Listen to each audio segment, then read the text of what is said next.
Hi, Heather. My name is John Daniel, and I am with FandomWire. Hi, So John.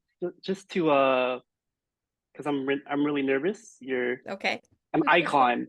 I have this wish list of. Well, I don't know if you subscribe to astrology.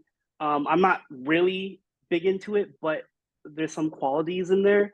I have this wish list of people that in my zodiac sign, so that I want that I'm always interested in speaking with. And I'm born in July, so it makes Like sense me. that, yes, so We're exactly. talking. Oh, Yeah. that's very So sweet. I spoke with Jeffrey Reddick from Final Destination a few years back. So it's really nice to add on to that July or late June list of people. Um, my first question is with the first A Nightmare on Elm Street, Nancy bargains with Freddy Krueger, um, where she tells him that she will trade her energy that she gave him, and in Hmm. exchange, he will return her friends. But as people who have seen the film know, um, that isn't exactly the case. That wasn't how it gone down. Um, was that the ending that was always planned for you? Well, that's such a good question because yeah, so Wes wrote this incredible scene where yeah, Nancy says, I take back every bit of energy I ever gave you. Um, this isn't real. This whole thing is just a dream. Like she really outlines that this is a dream and that she can turn her back whenever she wants, which is the idea that she got from the Thai philosophy that, you know, Mm, her boyfriend gave her on the bridge that day. He said, they mhm, believe that you can just turn your back in your dreams and then they go away and the monsters go away. And so she uses this tactic and Freddie does at that moment in the scene go away. However, when we see her step through the front door and her mother is there, we think that it's worked. We think that the technique was successful, that she's mhm, been able to turn her back on Freddie and that he's now gone. But then, of course, he drives up again he's like the Cadillac, and there mhm, he is. And so I think originally Wes wanted the movie to end and that she literally woke up and that everything was back to normal. I'm pretty sure that that's the movie that Craven wrote at first. mhm, But at the end of the shooting, I believe Bob Shea, our producer, was starting to entertain the idea of having a sequel, which was really kind of a new concept back then. There weren't a lot of sequels. Sequels weren't that uh people didn't expect there to be a sequel, let's mhm, just put it that way. And Bob Shea, and I've never asked him why, but he was entertaining this idea of maybe we should do another movie and have Freddie be the star of that movie too. So that would mean Freddie had to be alive. And so that last scene, we did 8 or 9, maybe 10 endings. And I knew that once we were done, it would be up to Wes and Bob Shea to kind of battle it out about how that mhm, movie would end. And so they must have battled it out pretty hard because it ended up being, a sequel. There ended up being a sequel. mhm. I mean, you did tremendous with that film. Your performances throughout, and just that line delivery about um, I, I give back, or I'm taking back the energy that I gave you, and Right. or I'm giving it back, and then kind of making that bargain with sort of the devil, but he's not really.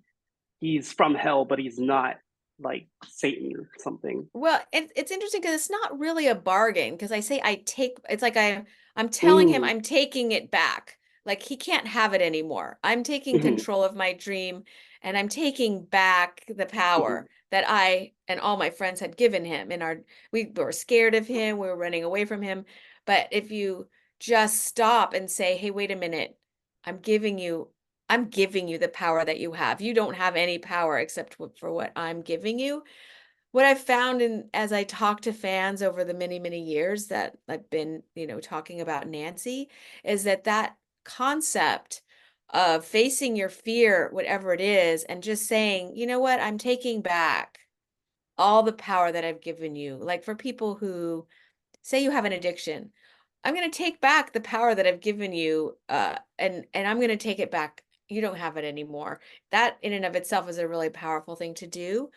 Mhm. And you can do it with bad people. You can do it with bad, bad habits. You can do it, you can do it all throughout your life. And that lesson that Nancy teaches us in that scene is so valuable to so many of my fans and people who love those movies. Congratulations on 40 years of this film and 30 years of Oh, thank New you. Nightmare, by the way. Yeah, no problem. Uh, Thank you. I had to revisit them, and they're really special.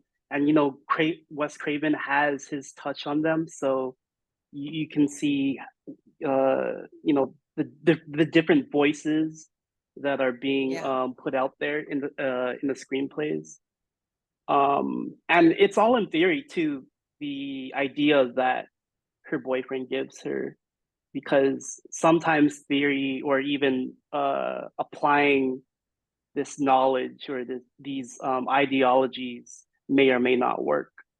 That's so So true, and that's true, and I know that in a movie, whenever they have a magic spell or they have something that's supposed to work, it usually does work. I mean, mhm, that's one of the things that's always made me unsatisfied with the ending is that you go to all this trouble to set up that moment with Nancy where she turns her back on Freddie, and even Freddie is shocked. Like you can see Freddie gets all flustered and and then he tries to grab her and mhm, then she disappears. And so it does work in that scene. In that scene it works. But what was always kind of a little bit sad for me is that we see that Nancy wasn't 100% victorious. mhm, There's this it's in limbo still whether she's going to make it. And luckily, that's why Nightmare 3 was able to be so great is because we see Nancy come back and we realize that, she is still a fighter. mhm.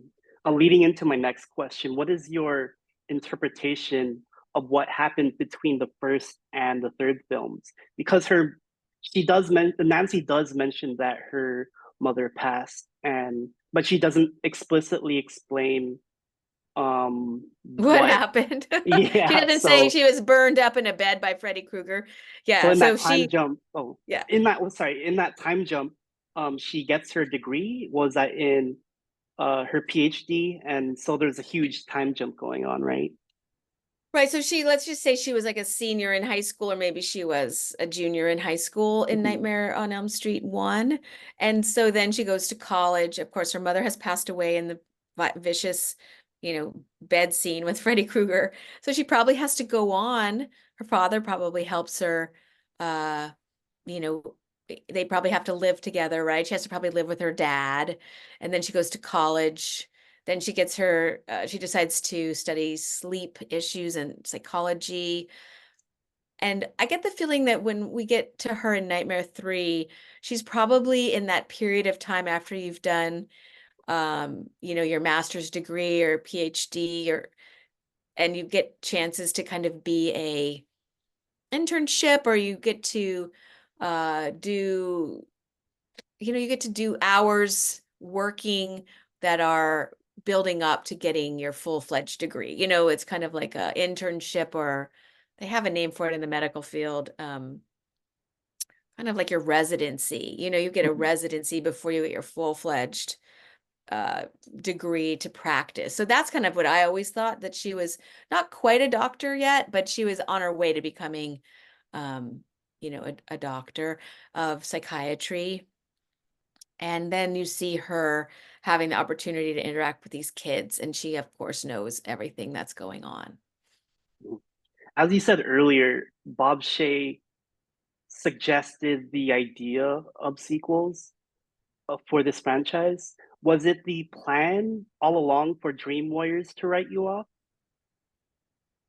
Well, so luckily, Wes Craven got to write Dream Warriors, and he wrote a script where Nancy was killed by Freddy. And I do believe in the when I read it, I knew that's exactly what was going to happen to me. It wasn't a surprise at all. I mean, I got the script, I read it, I'm like, okay, this is a great opportunity to play Nancy again. And Mhm. she sacrifices herself for the good of the kids, and you know, and Freddie is also so diabolical that he goes after Nancy now, even, you know, even after so many years has passed. You know, you still see him so interested in pursuing Nancy, and is very, you know, intent on taking her with them, you know, all the kids, taking all of them with him into his, you know, evil dungeon. So I thought that the way that Nancy died made her even more of a hero.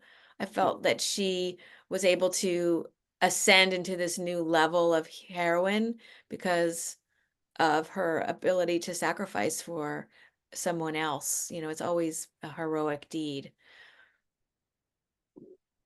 Uh, Third Luck's the charm with New Nightmare, where you got to portray yourself. Was that what was it like to play a fictional character with Nancy and then going on to, I would say, a fictionalized version of yourself? Yeah, I was definitely a fictionalized version of myself. I read the script and I thought, there's no way I could do this. I didn't want to.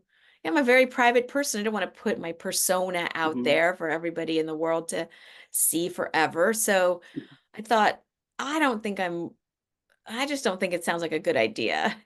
That was my first reaction.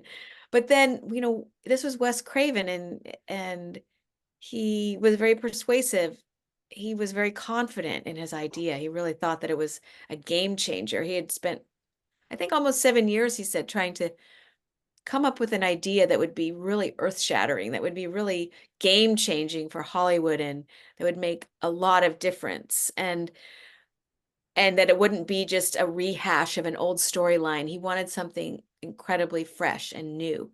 And so he came up with this idea of Freddie coming into our world, and kind of coming after the people who had been there when he was, you know, born, basically. And he was born in Nightmare on Elm Street Part One, so it's me and it's Robert Englund. He's coming back to get all of us. And such a good idea.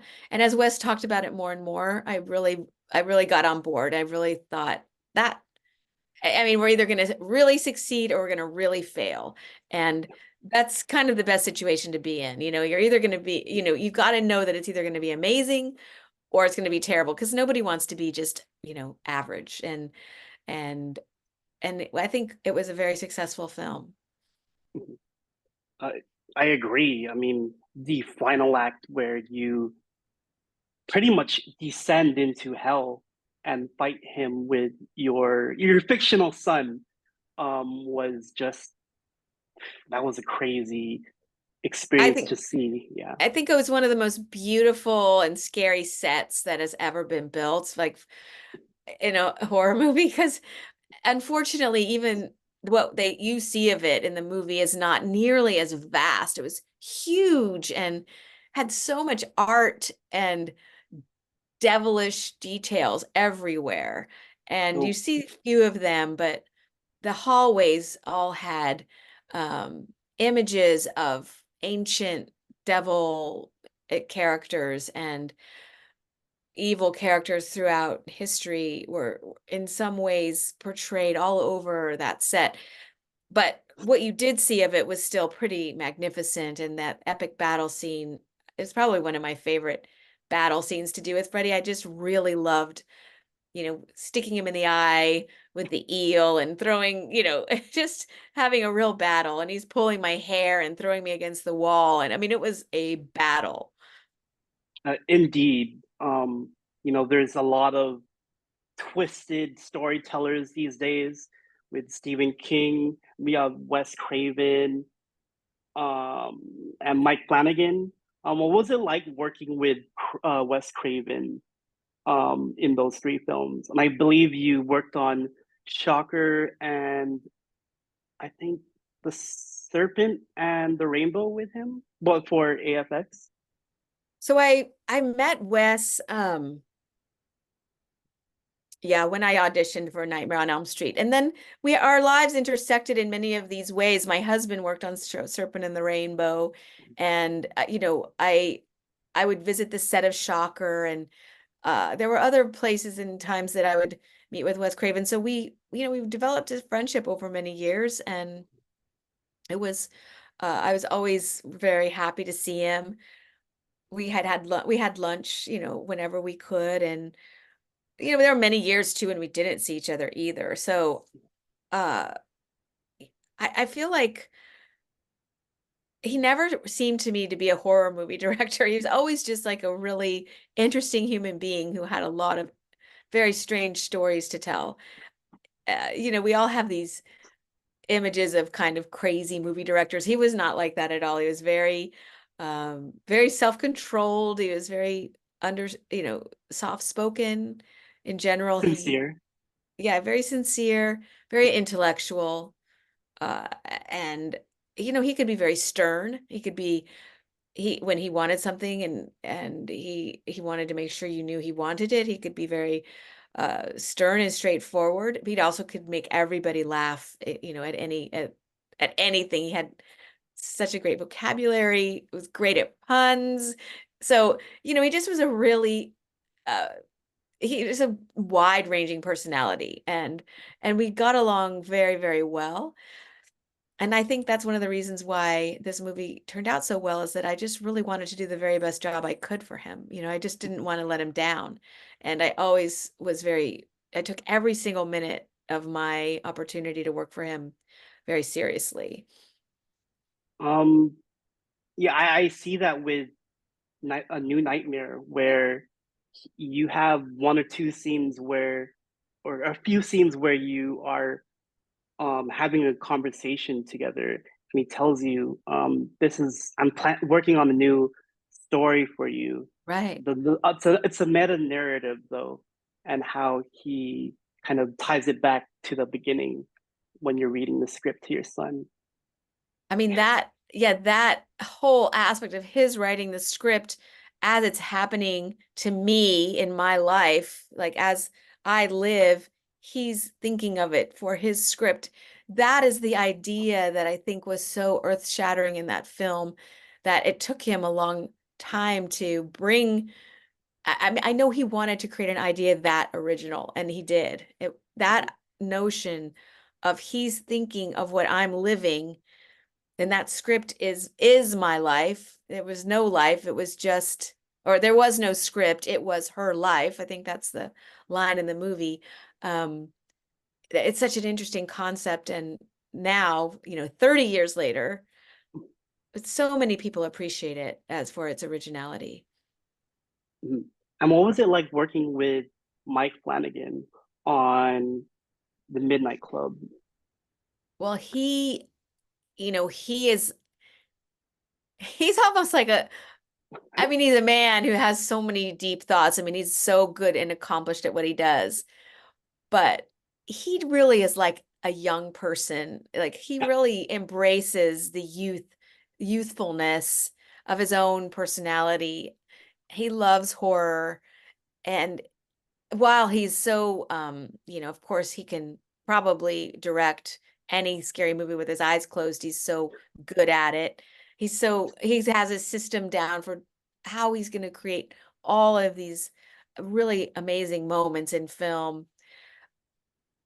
And it's because he's studied horror movies his whole life. He's such a big fan of them, and the actors that are in them. And that's what I'm so grateful for, is that he was actually a big fan of A Nightmare on Elm Street. And that's one of the reasons he brought me into his show, is that he had been watching Nancy Thompson her whole life, and he had really appreciated how difficult it is to be an actor in a horror movie. And I do believe that Mike Flanagan brings so much joy into his movie making process. And I do feel like he knows how lucky he is to be part of this industry, and being taken seriously, and having his ideas brought to life. That's what any creator in the world wants, is just other people to appreciate what you do. And he seems to me to be genuinely humbled and appreciative of this opportunity that he has and his reputation that he has. And it's very endearing when you're around someone like that because they're not taking it for granted. And, there are a lot of people who take their good fortune for granted. And those folks, they just don't have the joy. They just don't have the joy of what they're doing. It becomes just, I don't know, it's just different. Mhm. And when did you start with AFX Studio? Well, I married David Leroy Anderson, and his family has been, his dad was a makeup effects artist, and David became a makeup effects artist working on Serpent and the Rainbow. It was the first time he went to set, and it happened to be a Wes Craven movie. So he and I both, at the same time in our lives, were working with Wes Craven on different projects. Serpent and the Rainbow was after Nightmare on Elm Street. So I finished Nightmare on Elm Street, and then Wes went on to do Serpent and the Rainbow and worked with my husband David. And so it was just a huge coincidence um, that we're both working with this particular man. And he's really the reason that we got together because there are several folks on that film, Serpent and the Rainbow, that said, David Anderson should meet Heather Langenkamp. I think they would get along. And so we did. That's how we met. We met through some of the producers on Serpent and the Rainbow, and that's how we met. And then we got married a short time later. And so I would visit David on the sets when he was working for Wes Craven. He worked for him on 3 films, I think. So he worked on him, Shocker, Serpent and the Rainbow, and oh gosh, there was one more like Deadly Friend or something like that. So that time, was we were very young and we decided to get married and it just happened to work out. And then after we started having kids, I thought, I'm not getting much acting work. I think I'd like to go to work working for you. And so I ended up going to AFX Studio and working for David. And we became a team when we worked on Dawn of the Dead, when we went up to Toronto to make that movie. Oh, so you helped with the zombie effects, the I mean, makeup. I really manage the company. And so I don't do Mhm. makeup myself. Okay. I'm not a makeup artist. I'm David's I'm like his producer. Like I do all the boring work and he does all the exciting work. Okay. I was gonna say because I have The Crow, your website's a list, The Yes. Crow, Shocker, Men in Black, Dead Silence, Dawn of the Dead, The Cabin in the Woods, and more. So Yes. it's really interesting to know that your studio um, played a huge role in the production of these films, and I'm excited Yes. to jump back into them because these are all iconic Oh, well, films thank you. by filmmakers. So you have Brandon Lee in The Crow, and then Yes. Craven, Men in Black, James Wan, Zack Yes. Snyder. You know, I mean, we just feel very lucky that we've had the opportunity to make some amazing horror films. And back in the 80s, there were not that many makeup effects studios. And so David's dad was he did Brandon Lee's makeup. He created that makeup in The Crow. He made all the makeup effects of The Crow and, you know, the Skull Cowboy. Like there was a lot of makeup effects. Maybe not that wasn't in The Crow, but there was so many effects that were being made in the 80s on fantastic horror movies. And then as David got involved, it turned out that there's more and more makeup effects studios. Like there's now dozens and dozens of makeup effects studios. But back in the 80s, there weren't that many. And so you um, did get the opportunity to have, you got a lot of opportunities. Now it's very hard to get jobs. There's so much competition. Everyone is, really working really hard to get a movie like, gosh, Cabin in the Woods. It would, mhm. it, it's much more cutthroat these days. Um, you were the writer and director for a short film 5 years back, Washed Away. Do you plan to dive back into more filmmaking in the future? I Perhaps really a do. feature? I Yeah. really do. I have, ideas that I'm working on right now. And I'm hoping that in my future holds making more movies. It's one of my favorite. I really love it. And it's very difficult. It requires a lot of patience and attention to detail, which isn't sometimes my strong suit. So I'm trying to become more patient. But I love all aspects of filmmaking. I love the writing part. I love getting people together to put on a show. The idea of Mhm, like, everybody did it as kids. You would just, pretend even mhm. is putting on a show for yourself, and doing it as an adult is very satisfying. And I understand that you are working with Mike Flanagan again on the life of Chuck. Now you can't say anything, but what was your experience like? Are you still in, or did you guys wrap production Yeah, on that? yeah, so that has been wrapped for a while now. I expect to see it pretty shortly. I'm not sure when it's going to be released, but I was just flattered that he asked me to be part of a very large ensemble cast. There seems to be like 50 or 100 actors in this show. Oh, I mean, there are a lot of people in it, and he was gracious enough to include me, and I play a very unique character, and I'm hoping I'm in the final cut. But a lot of people have very, small roles because it's a very complicated story to tell. Very complicated. mhm. Thank you. And my last question. This is very Wes Craven of me to say, but what are your no no what are your top four horror movies of all time, maybe? My top four of all time? Oh, they're going to be strange to you, but okay, Mhm, I'll have to say um Burnt Offerings, but with Karen Black, because Karen Black is one of my icons that I look to. And that was the first horror movie that I ever saw when I was in sixth grade. So I think that that one is number one. And then number two would have to be Nightmare on Elm Street, because aside from being in it, it's just one of my favorite movies. I'll always watch it if I have a chance to see it. I've seen it dozens and dozens of times, and it never gets old. And then I think like I really like the more classic-y like vampire movies. Like I really I think I'd pick a vampire movie. I just find them incredibly romantic. Like the first vampire movie I saw really that I thought, oh, I want to be a vampire, is The Hunger with David Bowie. I love that. And as you can tell, I love movies that maybe not aren't so violent. I don't really mhm, love slasher gore, and so the ones I would pick. And then I'd probably say Cabin in the Woods, because I thought it too was very meta, and mhm. it was so original. That story and that concept to me was so, it had a lot of humor in it, but also I loved the makeup effects in it because my husband did them, and it's one of my favorite movies. Those are my Yes. four. Yeah. Mm, I was thinking, sorry. No, I was interrupted with the time thing. Um, How about I one more question? yeah, sorry.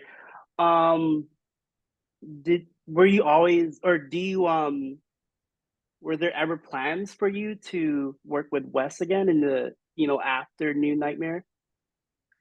That's a really good question. After New Nightmare, he did several projects that had to do with Freddie. He did some Freddie projects, but then once, and I did go and audition for one of his projects that was a TV show based on the Nightmare series, Nightmare Cafe, or I can't remember which one it was at the time.